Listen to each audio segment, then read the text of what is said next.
आज हम देखेंगे रास सिस्टम। रास सिस्टम में क्या है, सबसे पहले जस्टा, इसमें जानेंगे जस्टामेरुलरी सेल्स। ग्लोमेरुलर सेल जो होती हैं, ये किडनी से रेनिन का सिक्रीशन सबसे पहले करेंगी। जो रेनिन का सिक्रीशन होगा बॉडी में, तो इसमें क्या, रेनिन का सिक्रीशन होने के बाद में फिर जो रेनिन है ये लीवर के साथ एंजियोटेंसिन लीवर से सिक्रेट होगा। एंजियोटेंसिन के साथ रेनिन जब वर्क करेगा तो एंजियोटेंसिन 1 बनेगा।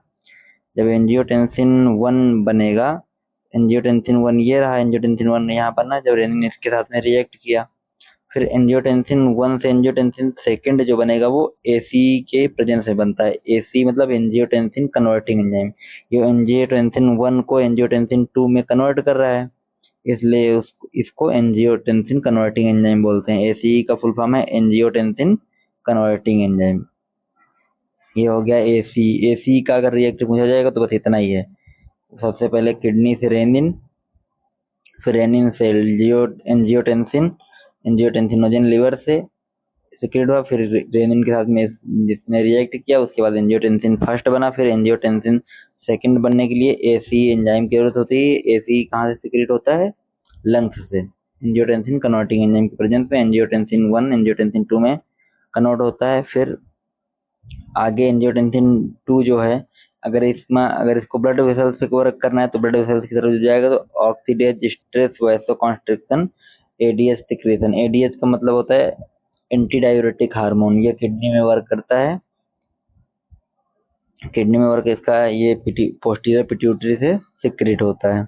फिर एल्डोस्टेरॉन एक होता है आरएएस, उसका मतलब होता है रेनिन एंजियोटेंसिन सिस्टम। एक होता है R A S, R double S, इसको बोलोगे रेनिन एंजियोटेंसिन एल्डोस्टेरॉन सिस्टम। जब एल्डोस्टेरॉन की बात आएगी तो इसमें एड्रिनल ग्लैंड से एल्डोस्टेरॉन सिक्रेट, फिर जब एंजियोटेंसिन 2 है ये वर्क करेगा एड्रिनल ग्लैंड पे, एड्रिनल ग्लैंड से एल्डोस्टेरॉन सिक्रेट होगा। तो इसकी वजह से क्या होगा? साल्ट एंड वाटर रिटेंशन, ये होगा कार्डियक रिमॉडलिंग, सिंपैथेटिक एक्टिवेशन, ये होता है रास सिस्टम। और भी इसकी इमेज ये देख सकते हो। सबसे पहले ये रेनिन किसके साथ में एक्ट किया है? यहाँ देखो लीवर से आ रहा है एंजियोटेंसिनोजन, फिर ये क्या बन रहा है? एंजियोटेंसिन बन रहा है, एंजियोटेंसिन 1। फिर ये एंजियोटेंसिन 1 में के बाद में एसी आ रहा है लंग्स से। ये इमेज की स्क्रीनशॉट ले लो। एसी आया लंग्स से, उसके बाद में एंजियोटेंसिन 1 एंजियोटेंसिन 2 में कन्वर्ट हो गया। एंजियोटेंसिन 2 में जब कन्वर्ट होगा तो ये क्या करेगा? वैसो कॉन्स्ट्रिक्शन करेगा। ये मेनली जब एंजियोटेंसिन 2 का वर्क लगता है, जब भी एंटी हाइपरटेंसिव ड्रग्स पढ़ोगे उसमें वैसो कॉन्ट्रिक्शन की जरूरत होती है, क्योंकि वेसल डायलेट होती है तभी हाइपरटेंशन ऐसा होता है। जब वेसल डायलेट होगी तो क्या होगा? बीपी जो है वो घट जाएगा। जब बीपी बढ़ेगा तो वेसल कॉन्स्ट्रिक्ट होगी। ये हो गया। फिर एड्रिनल ग्लैंड से वही aldosterone, reabsorption of NaCl and H2O। ये इमेज की स्क्रीनशॉट ले लो, देख लो। समझ में आया हो तो like share and subscribe Vivek medical education. आज देखेंगे रास। इसमें RAS लिखा है, RAS ये रेनिन एंजियोटेंसिन सिस्टम, ये RAS है। एक RAAS होता है, डबल AS, इसका मतलब होता है रेनिन एंजियोटेंसिन एल्डोस्टेरॉन सिस्टम। ये एल्डोस्टेरॉन तब वर्क करेगा। ये रास जो होता है ये मेनली जो बीटा ब्लॉकर देते हैं, जितनी एंटी हाइपरटेंसिव वाली ड्रग्स होती हैं उनमें RAAS का फंक्शन होता है। इसमें यूरिनरी सिस्टम में जो पढ़ेंगे इसमें RAS रास सिस्टम का फंक्शन होगा। तो इसमें रास सिस्टम को समझने के लिए सबसे पहले रास सिस्टम मालूम होना चाहिए, कैसे वर्क करता है, इसका क्या यूज है।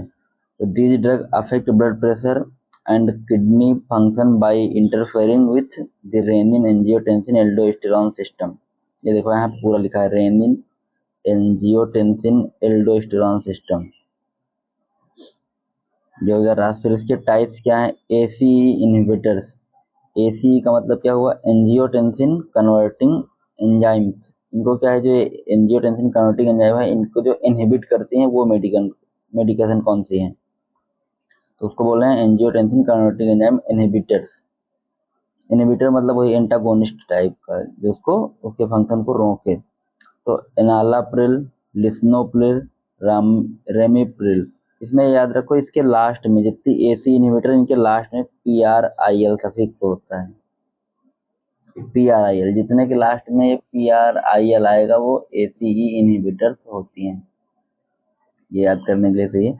एंजियोटेंसिन सेकेंड रिसेप्टर ब्लॉकर, फिर ARB और लासार्टन वालसार्टन, ये सब इसी में एंजियोटेंसिन के ही आते हैं, ACE जितने हैं। फिर डायरेक्ट रेनिन इनहिबिटर्स, एलिस्किरेन कंपोजिशन में क्या है, लिस्नोप्रिल सिंथेटिक ACE इनहिबिटर। ये लिस्नोप्रिल कैसा है, ये synthetic angiotensin converting enzyme inhibitor है। फिर इसका एक्शन क्या है, inhibits conversion of angiotensin first to angiotensin second. जब एंजियोटेंसिन 1 से एंजियोटेंसिन सेकेंड में कन्वर्ट होता है, इसमें वैसोडाइलेशन होता है। वैसोडाइलेशन मतलब वेसल्स का डायलेट हो जाना। जब वेसल्स डायलेट होगी तो क्या होगा, जैसे वेसल्स है, कोई इतनी ब्लड वेसल है, आर्टरी है मान लो, तो ये पहले इतनी थी, अब वो थोड़ा सा डायलेट हो गई, तो क्या होगा, BP जो होगा बढ़ जाएगा। ब्लड का प्रेशर जो थोड़ी जगह से मान लो ब्लड जा रहा था इतनी जगह से, तो तेज जा रहा था, वही थोड़ा उसका जो है डायमीटर थोड़ा ज्यादा हो गया, क्या होगा, उसकी स्पीड कम हो जाएगी, तो वही BP कम हो जाएगी। फिर reduce aldosterone, decrease sodium and water retention. फिर इसका डोज क्या है, लिस्नोप्रिल का 5 से 40 mg पर डे, पीओ मतलब पर ओरल।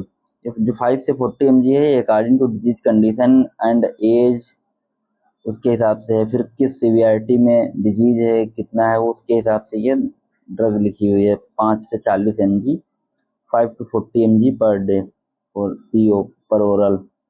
लोसार्टोन का डोज क्या है, 25 to 100 mg पर डे पर ओरल। रूट क्या है इसका, ओरल। इंडिकेशन में कब कब ये देंगे, तो इसमें इंडिकेशन, ये अगली हेडिंग है, इंडिकेशन में आएगा हाइपरटेंशन। हाइपरटेंशन का मतलब हो गया BP का इंक्रीज होना, ये हाइपरटेंशन। फिर हार्ट फेलियर, हार्ट फेलियर में देंगे डायबिटीज नेफ्रोपैथी। डायबिटिक नेफ्रोपैथी का मतलब है डायबिटिक की वजह से किडनी आगे जाके जब फेल हो रही है तो डायबिटिक नेफ्रोपैथी होगा वो। नेफ्रो से मतलब नेफ्रॉन, डायबिटिक नेफ्रोपैथी भाई। पोस्ट मायोकार्डियल इन्फार्क्शन, इसका मतलब इन्फार्क्शन, मायोकार्डियल इन्फार्क्शन का मतलब होता है हार्ट अटैक। पोस्ट मतलब इसके बाद में ये दवा देंगे ACE इनहिबिटर, क्योंकि उसमें MI में क्या होता है, मेनली कोरोनरी आर्टरी से ब्लड नहीं हार्ट को पहुंचता है, तो ये जब दे दोगे तो ये क्या, वेसल को डायलेट कॉन्स्ट्रिक्ट करके वहां तक ब्लड को पहुंचाएगा। फिर कॉन्ट्राइंडिकेशन कब ये नहीं देंगे, कॉन्ट्राइंडिकेशन में आएगा प्रेगनेंसी में नहीं देना है, और bilateral renal artery stenosis, history of angioedema. Bilateral renal artery stenosis, artery stenosis का, रीनल आर्टरी जो होती है, रीनल आर्टरी मान लो जैसे ये किडनी है, 2 किडनी होती है, ये मान लो थोड़ी देर समझने के लिए, ये ब्लैडर ये यूरेथ्रा। तो किडनी में ऊपर से जो हार्ट की सप्लाई होती है ये रीनल आर्टरी लेके आती है, ओर्टा से जो आर्टरियल सप्लाई होती है रीनल आर्टरी लेके आती है। फिर किडनी में क्या होता है, यहाँ पे छोटे छोटे स्ट्रक्चर नेफ्रॉन के होते हैं, ये ऐसे, ये यहाँ पे इफरेंट एफरेंट, ये ग्लोमेरुलस बनता है। फिर ये आगे चल के PCT, loop of Henle, DCT, ये सब होता है। तो इसी में जब फिल्टर होता है, इसमें क्या है, आर्टरी स्टेनोसिस, मतलब आर्टरी जो है वो एकदम टाइटनेस उसमें आ गई है, उस कंडीशन में नहीं दोगे। History of angioedema. फिर अगली अगली हेडिंग है ड्रग इंटरेक्शन। ये ड्रग इंटरेक्शन में potassium sparing diuretics. Potassium sparing diuretics का मतलब होता है ये बॉडी से सब कुछ रिमूव कर देते हैं। तो डायूरेटिक होता है क्या, बॉडी के फ्लूइड वॉल्यूम को कम करेगा। किस कंडीशन में देते हैं, डायबिटीज, कुछ कंडीशन होती है जैसे हाइपरटेंशन होता है, हाइपरवोलेमिया कंडीशन है, उस सब एडिमा है, इन सब में डायूरेटिक का यूज होता है। इसमें कब कब नहीं देंगे, ड्रग इंटरेक्ट कब करेगी, पोटेशियम स्पेरिंग अगर डायूरेटिक है तो वो हाइपर कैलीमिया आगे जाके कॉज कर देगा, क्योंकि पोटेशियम स्पेरिंग मतलब वो पोटेशियम को बॉडी में रोक रहा है और सब बॉडी जो और भी इलेक्ट्रोलाइट्स हैं उनको बाहर कर रहा है, तो पोटेशियम बढ़ जाएगा तो हाइपर कैलेमिया। एनसेड से non steroidal anti inflammatory drugs reduce effectiveness nephrotoxicity, जिसके ड्रग इंटरेक्शन हो गए। और लिथियम इंक्रीज्ड लिथियम टॉक्सिसिटी, ये इसी में है। साइड इफेक्ट में क्या आएगा? साइड इफेक्ट में dry cough, dizziness, hyperkalemia. Hyperkalemia मतलब कि इससे पोटेशियम याद रखना, पोटेशियम का नॉर्मल लेवल होता है 3.5 to 5। एंजियोइडीमा, एडीमा पता ही है। फिर सीवियर हाइपोटेंशन, हाइपोटेंशन मतलब बीपी का डिक्रीज होना। एक्यूट किडनी इंजरी, एक्यूट है मतलब शॉर्ट टर्म किडनी इंजरी है कोई। टॉक्सिसिटी में क्या आएगा? Hyperkalaemia and renal dysfunction, requires renal monitoring. Role of nurse में monitor BP, renal function, serum potassium, educate about avoiding potassium rich foods. इसमें role of nurse में इसमें बीपी को मेनली मेजर करेंगे, क्योंकि रात सिस्टम क्या है, वेसोडाइलेटर, वेसोकॉन्स्ट्रिक्टर, ये सब हो रहा है इसमें, तो इसमें बीपी को मेजर करेंगे, क्योंकि जब वेसल कम या ज्यादा होगी तो उसका बीपी में इफेक्ट पड़ेगा। रीनल फंक्शन भी टेस्ट करेंगे। रीनल फंक्शन क्योंकि अगर पोटेशियम का बढ़ेगा तो ये पोटेशियम आगे जाके इसमें हाइपर, पोटेशियम बढ़ेगा तो एसिडोसिस, एल्कलोसिस, ये सब कंडीशन हो सकती हैं। Educate about avoiding potassium rich food, ये पेशेंट को बताना है कि पोटेशियम रिच फूड है उनको अवॉइड करें। Watch for sign of angioedema. फिर अगली हेडिंग है डायूरेटिक। ये डायूरेटिक, डायूरेटिक डाई लगा है मतलब 2 गुना, इसका मतलब याद रखो ज्यादा, डाई का मतलब ज्यादा, यूरेटिक मतलब यूरिन। जब यूरिन आउटपुट को बढ़ाना होता है तो डायूरेटिक मेडिकेशन देते हैं। ये क्या करते हैं? Increase urine output.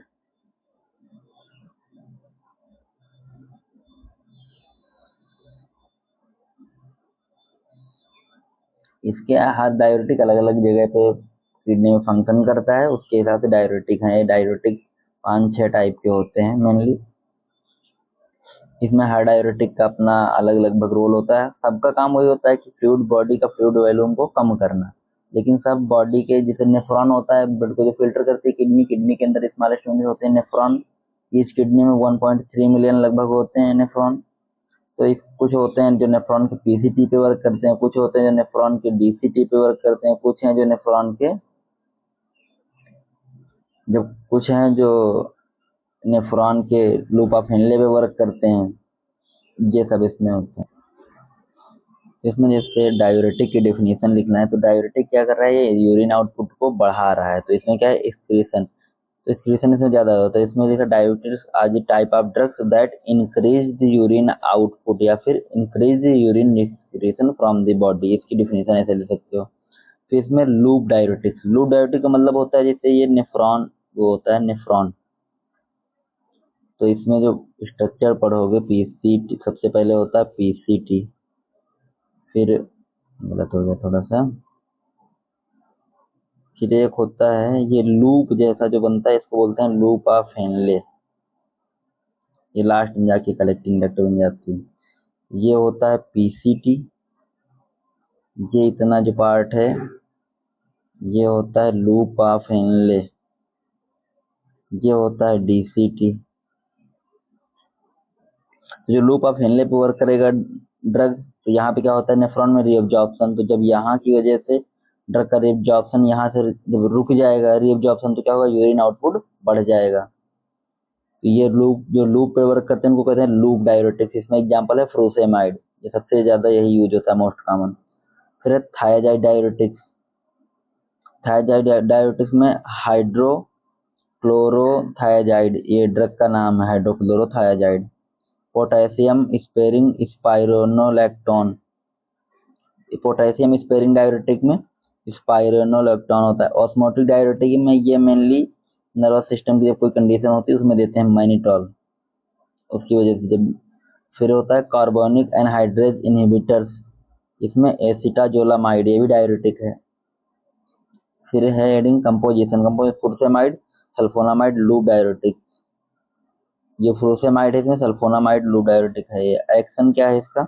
Increase urine output by inhibiting sodium potassium and calcium reabsorption in nephron. ये देखो नेफ्रॉन का डायग्राम बनाया है ये, इसमें सोडियम पोटेशियम और कैल्शियम का क्लोराइड का जो भी है इसमें रिब्जॉर्प्शन को रोकेगा, इनहिबिट कर देगा, तो क्या होगा, यूरिन आउटपुट बढ़ जाएगा। इसका डोज क्या है, तो फ्लोसेमाइड का डोज है 20 से 80 mg, 20 to 80 mg per day IV या फिर पर ओरल। HCTZ 12.52 ये भी मेडिकेशन नाम है, 12.5 to 50 mg पर डे पर ओरल। रूट क्या है, ओरल आईवी। इंडिकेशन कब कब ये देंगे, oedema, heart, renal, liver disease, अगर इनकी वजह से एडिमा तब हाइपरटेंशन में देंगे, एक्यूट रीनल फेल्योर में माइनिटॉल देंगे। और एक कंडीशन होती है इसमें, अगर हाइपोवोलूमिया है, हाइपोवोलूमिया, अगर बॉडी में वॉल्यूम का लेवल बढ़ रहा है, हाइपोवोलूमिया उसको कहेंगे, वो है तब देंगे। कॉन्ट्राइंडिकेशन मतलब कब कब ये ड्रग नहीं देंगे, तो हाइपोवोलूमिया उसमें हाइपरवोलूमिया में देंगे और हाइपोवोलूमिया में नहीं देंगे, क्योंकि बॉडी में वॉल्यूम पहले से कम है, फ्लूइड वॉल्यूम। अगर डाययूरेटिक दोगे तो और कम हो जाएगा, उसकी वजह से पेशेंट को शॉक भी लग सकता है, और भी कई कंडीशन अकर हो सकती हैं, लिवर फेल हो सकता, लिवर भी, किडनी को भी चांसेस होंगे क्योंकि किडनी तक प्रॉपर ब्लड नहीं आएगा जब हाइपोवोलूमिया होगा। हाइपरवोलूमिया कंडीशन में देते हैं डाययूरेटिक। अगर हाइपोवोलूमिया है तो इसमें क्या देंगे, एंटी डाययूरेटिक। ये क्या करेगा, यूरिन आउटपुट को कम कर देगा। डाययूरेटिक क्या है, बढ़ा रहा है, तो इसमें कॉन्ट्राइंडिकेशन 3 चीजें हैं। हाइपोवोलूमिया अगर ब्लड वॉल्यूम, फ्लूइड वॉल्यूम पहले से कम है तब नहीं दोगे। इलेक्ट्रोलाइट इम्बैलेंस है तब भी नहीं दोगे, क्योंकि इलेक्ट्रोलाइट इम्बैलेंस पहले से है। इम्बैलेंस में एक बार दे भी सकते हैं, अगर मान लो इम्बैलेंस है और वो इलेक्ट्रोलाइट्स बढ़े हुए हैं तब तो डायरेटिक दे देते हैं, लेकिन इम्बैलेंस में अगर घटे हुए हैं तब नहीं देंगे, क्योंकि ये डायरेटिक क्या करेगा, उसको और भी निकाल के बाहर कर देगा तो और कम हो जाएगा। एन्यूरिया समटाइम्स, एन्यूरिया का मतलब है urine output less than 100 ml। अगर यूरिन आउटपुट किसी का 100 ml से कम है, मतलब उसको पहले से उसकी बॉडी में फ्लूइड वॉल्यूम कम है या फिर किडनी सही से फंक्शन नहीं कर रहे हैं, अगर डायरेटिक दे दोगे तो यूरिन आउटपुट तुम्हें भी बढ़ जाए, लेकिन अगर उसकी बॉडी में ब्लड वॉल्यूम कम हुआ तब तो वो और कंडीशन कॉज करेगा। इस वजह से लिखा है सम टाइप। एन्यूरिया भी है सम टाइप, कुछ टाइप का, सब एन्यूरिया में ऐसा नहीं कॉन्ट्राइंडिकेशन है, कुछ में इंडिकेशन भी है। फिर ड्रग इंटरेक्शन क्या है, डाइजोक्सिन, अगर डाइजोक्सिन के साथ में ये दोगे, डायरेटिक क्या करेगा, हाइपोकैलेमिया, इंक्रीज टॉक्सिसिटी। एनसेड्स के साथ में रिड्यूस इफिकेसी, अगर एनसेड्स के साथ में डायरेटिक दोगे तो इसकी इफिकेसी है, जो काम करने की क्षमता है वो कम हो जाएगी। अगर लिथियम के साथ में दोगे तो इंक्रीज लेवल। फिर साइड इफेक्ट में क्या क्या आएगा, साइड इफेक्ट में है पॉलीयूरिया, डिहाइड्रेशन, डिजीनेस। पॉलीयूरिया का मतलब होता है यूरिन आउटपुट जब नॉर्मल से इंक्रीज हो जाता है तो पॉलीयूरिया उसको बोलते हैं, increase urine output, urine output. Dehydration, fluid volume का मतलब बॉडी में कम हो जाना, डिहाइड्रेशन। एक वर्ड होता है डिहाइड्रेशन, एक होता है हाइपोवोलूमिया। दोनों में मेन डिफरेंस ये है, जब बॉडी में केवल वाटर का लॉस होता है तो डिहाइड्रेशन, जब वाटर के साथ में सोडियम का लॉस होता है बॉडी से उसको बोलते हैं हाइपोवोलूमिया। डिजीनेस साइड इफेक्ट में 3 है, ये साइड इफेक्ट हो गए। उसके बाद में adverse effect, electrolyte imbalance, hypokalaemia, hyponatraemia और हाइपोटेंशन, ये इसके हैं एडवर्स इफेक्ट। मतलब इलेक्ट्रोलाइट इम्बैलेंस भी हो सकता है इससे, हाइपोकैलेमिया मतलब इसमें पोटेशियम का लेवल कम हो रहा है, हाइपोनाइट्रीमिया मतलब सोडियम का लेवल, सोडियम का लेवल नॉर्मल कितना होता है, 135 से 145, ये नेट सोडियम का लेवल है नॉर्मल। इससे कम जब होगा 135 से तो हाइपोनाइट्रीमिया। हाइपोकैलेमिया का मतलब इसका लेवल होता है 3.5 to 5, 3.5 से 5, इससे कम होगा तो हाइपोकैलेमिया। फिर हाइपोटेंशन भी हो सकती है एडवर्स इफेक्ट में, हाइपोटेंशन में बीपी का कम हो जाना। ऑटोटॉक्सिसिटी, ऑटोटॉक्सिसिटी मतलब कोई अगर इन्फेक्शन उसको पहले टॉक्सिसिटी है, अगर कोई ईयर ड्रग से मान लो जैसे फ्लोसेमाइड का।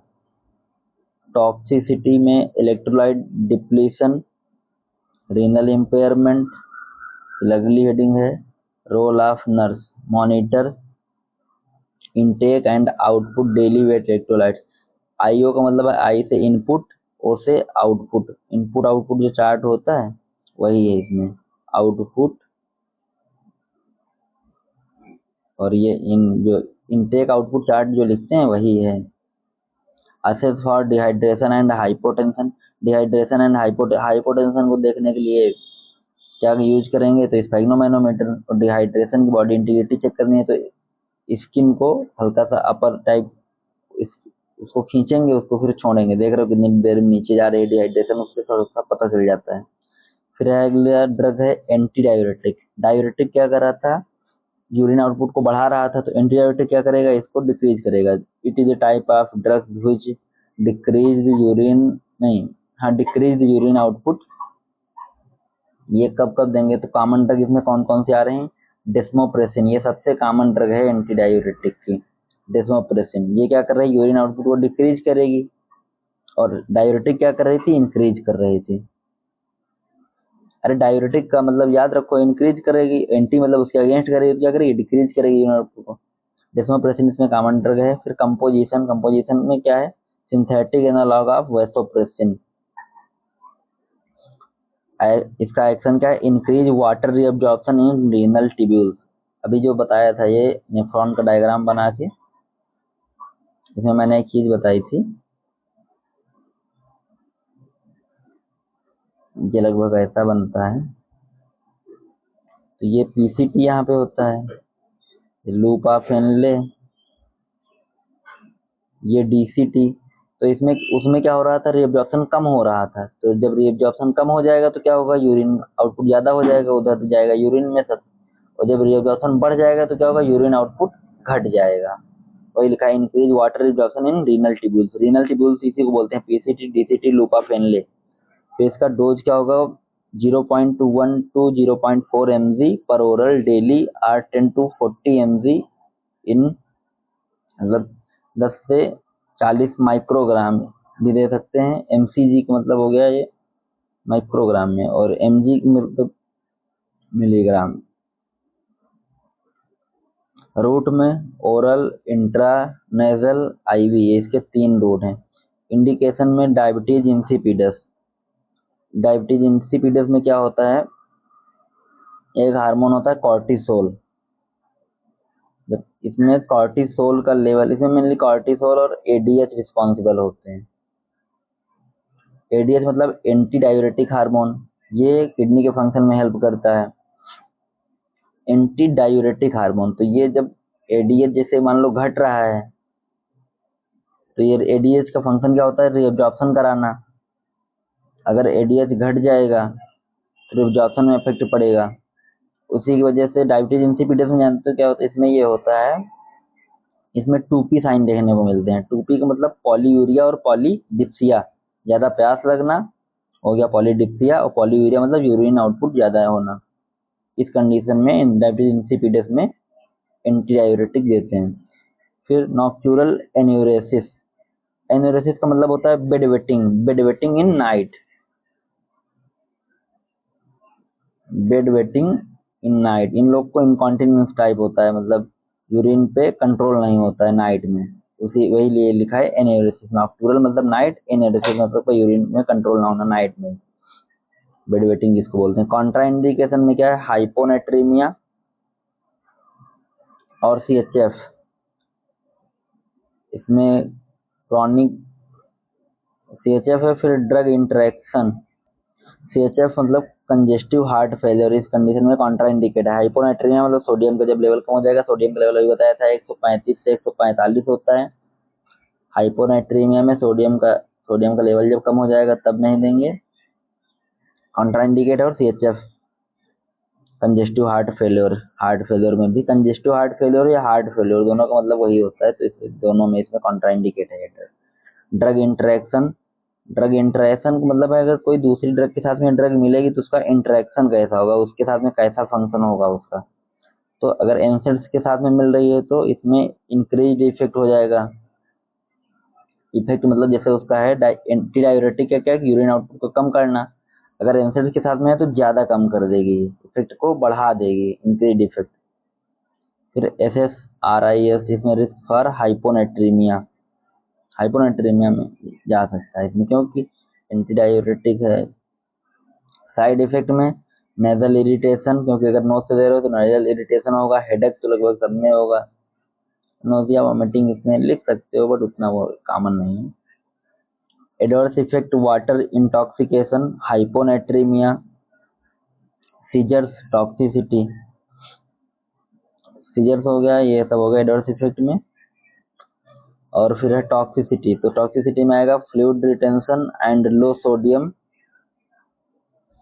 ये टॉक्सिसिटी में आएगा, फ्लूइड रिटेंशन और एंड लो सोडियम, हाइपोनाइट्रीमिया और फ्लूइड का रिटेंशन। क्योंकि जब एंटीबायोटिक दोगे तो क्या होगा, यूरिन बाहर होगा नहीं, तो बॉडी में फ्लूइड का अमाउंट ज्यादा हो सकता है, तो ये लिखा है fluid retention and low sodium, अगर ज्यादा अमाउंट में ड्रग दे रहे। तो रोल ऑफ नर्स में monitor fluid balance and serum sodium, educate on sign of hyponatraemia, vital sign वो सब में ले सकते हो। इसमें दो मेन है, वो तो दो मेन इसमें, monitor fluid balance and serum sodium. Sodium क्योंकि इसमें हर जगह हाइपोनाइट्रीमिया देखने को मिल रहा था। फिर नेफ्रोटॉक्सिसिटी ड्रग्स, नेफ्रो मतलब नेफ्रॉन हो गया, नेफ्रॉन रिलेटेड टू किडनी, और टॉक्सिसिटी मतलब जहरीला, टॉक्सिक मतलब पॉइजन, तो पॉइजनस ड्रग है जो किडनी के लिए, वो है नेफ्रोटॉक्सिक ड्रग। इसमें एग्जाम्पल में है अमाइनो ग्लाइकोसाइड्स, इसमें एग्जाम्पल है जेंटामाइसिन। जेंटामाइसिन याद करो, अभी इसमें ईएनटी वाली यूनिट में ही पढ़ा था कि पहली में एंटीबायोटिक होती टाइप। एनसेड्स, एनसेड्स भी किडनी के लिए क्या है, नेफ्रोटॉक्सिक ड्रग है। रेडियोग्राफिक कंट्रास्ट, इसका मतलब ये है कि अगर ये ड्रग ज्यादा दिनों तक ये इन्हें इंटेक किया जा रहा है तो इससे नेफ्रोटॉक्सिक मतलब किडनी फेलियर होने के चांस बढ़ जाते हैं। एम्फोटेरिसिन, सिस्प्लास्टिन, और इसका एक्शन क्या होगा, causes direct tubular or alters renal perfusion। Renal perfusion, जहाँ पे परफ्यूजन लिखा हो, परफ्यूजन का मतलब होता है इसमें क्या होगा, टिश्यू में, टिश्यू को प्रॉपर ऑक्सीजन और ब्लड जब नहीं मिलता है तो वही परफ्यूजन होता है। अल्टर हो जाएगा परफ्यूजन, मतलब वहाँ पे ऑक्सीजन सही से नहीं मिलेगी टिश्यू और सेल को, वही परफ्यूजन होता है। Exchange of gases in cell or tissue is called perfusion, इसका एग्जांपल ये बोल सकते हो। इंडिकेशन, कब कब ये ड्रग्स देनी होती है, बस ये एज पर थेराप्यूटिक नीड्स, इन्फेक्शन, कीमोथेरेपी। अगर कीमोथेरेपी है तब दोगे, या तो फिर थेराप्यूटिक ड्रग। ये नहीं कि मतलब इसको ऐसे ही, कुछ ड्रग होती हैं जिनको बोलते हैं ना लत लग जाती है, उस टाइप में इसको नहीं यूज करना है। तो ये नेफ्रोटॉक्सिक है, मतलब ये खतरनाक है किडनी के लिए। अगली हेडिंग है adverse effect, acute tubular necrosis. Tubular necrosis मतलब पीसीटी डीसीटी आ रहा था लुबाफेनले, तो नेक्रोसिस उसमें क्या होगा, डेथ होगी कि जब इसको भी ब्लड चाहिए, जब ब्लड मिलेगा नहीं, ऑक्सीजन भी नहीं मिलेगा, तो ट्यूबुलर नेक्रोसिस होगी। Cellular tissue death. Interstitial nephritis, interstitial का मतलब होता है space between two cells, nephritis मतलब nephron inflammation type. Nursing role, monitor renal function, blood urea nitrogen and creatinine, इनको मॉनिटर करना है। Ensure adequate hydration, dose adjustment in renal impairment. इसमें creatinine, creatinine का लेवल अगर पूछे नॉर्मल तो 0.7 to 1.3 होता है क्रिएटिनिन का नॉर्मल लेवल। अगला है urine antiseptic, urinary antiseptic. Heading से ही समझ में आ रहा है, यूरिनरी एंटीसेप्टिक। एंटी मतलब अगेंस्ट, सेप्टिक मतलब इन्फेक्शन। जो यूरिनरी ट्रैक्ट की जो इन्फेक्शन है उनके अगेंस्ट जो ड्रग वर्क करे उनको बोलेंगे यूरिनरी एंटीसेप्टिक। कॉमन ड्रग्स में क्या है, नाइट्रोफ्यूराटोइन,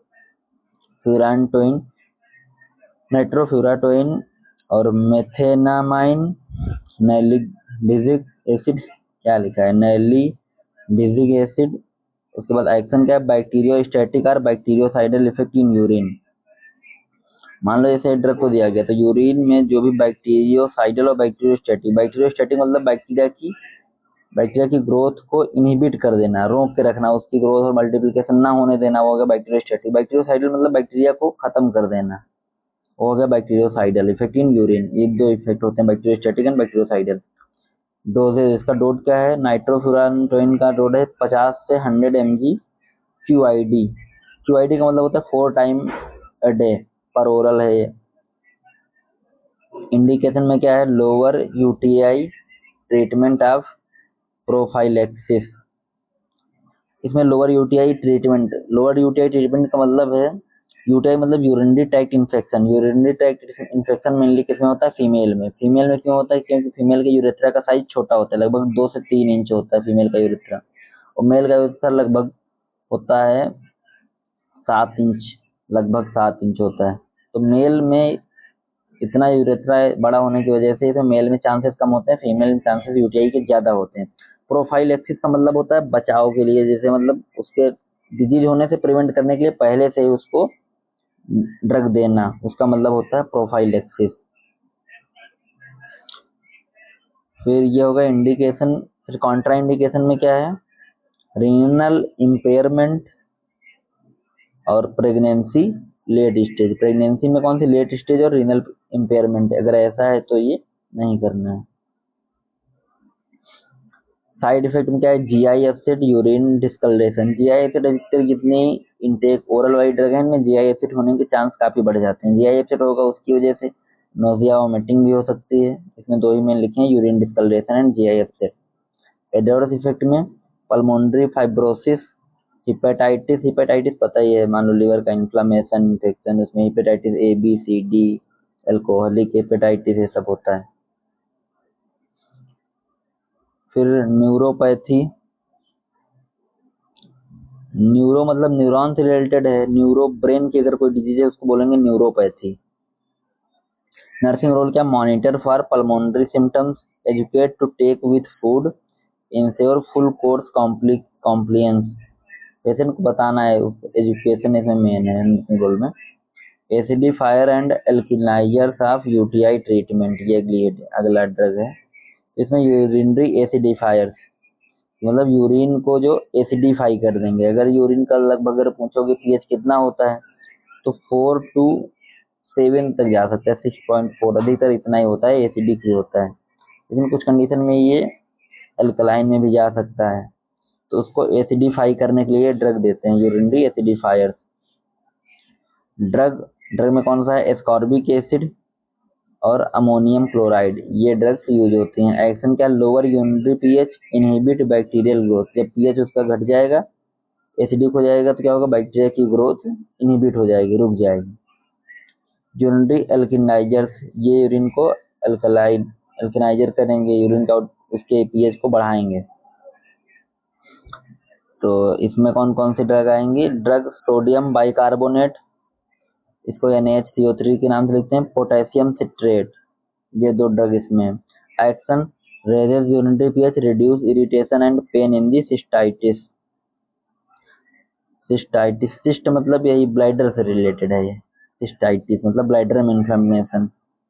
जब इरिटेशन और पेन होगा इन सिस्टाइटिस ब्लैडर में तब देंगे जो पीएच को बढ़ा रही हैं, मतलब यूरिनरी एल्कनाइजर। जब इन्फेक्शन होगा सोडियम बाइकार्बोनेट। एक्शन क्या है? यूरिनरी पीएच को बढ़ा रहा है। इंडिकेशन कब कब देंगे? अर्जेंट इन यूटीआई, मतलब यूटीआई में यूटीआई में दे सकते हैं। यूरेट स्टोन, यूरेट मतलब ये यूरेटर से रिलेटेड है, यूरेटर में अगर कोई स्टोन है उसको देंगे अल्कनाइजर। और सिस्टाइटिस पेन रिलीफ मतलब ब्लैडर का पेन है वही। कॉन्ट्रा इंडिकेशन कब कब नहीं देंगे? रीनल इम्पेयरमेंट अगर किसी को है तब नहीं देंगे। सोडियम रिस्ट्रिक्शन, सोडियम अगर रिस्ट्रिक्ट है तब भी नहीं देंगे। नर्सिंग रोल इसमें monitor urinary pH, educate on dietary influence on urine pH, avoid overuse to prevent imbalance। यहाँ से खत्म होता है। इसमें सब हेडिंग्स अगर इंक्लूड कर लिए जाएंगे तो सब कुछ आराम से आ सकता है। अगर समझ में आया तो लाइक शेयर एंड सब्सक्राइब। और इसमें पूरी फार्माकोलॉजी मैंने एक एक वीडियो करके डाली है, कुछ अभी जो बच्चे हैं वो भी जल्द से जल्द ही इस चैनल पर प्रोवाइड होंगी, आप लोग नोट्स इससे ले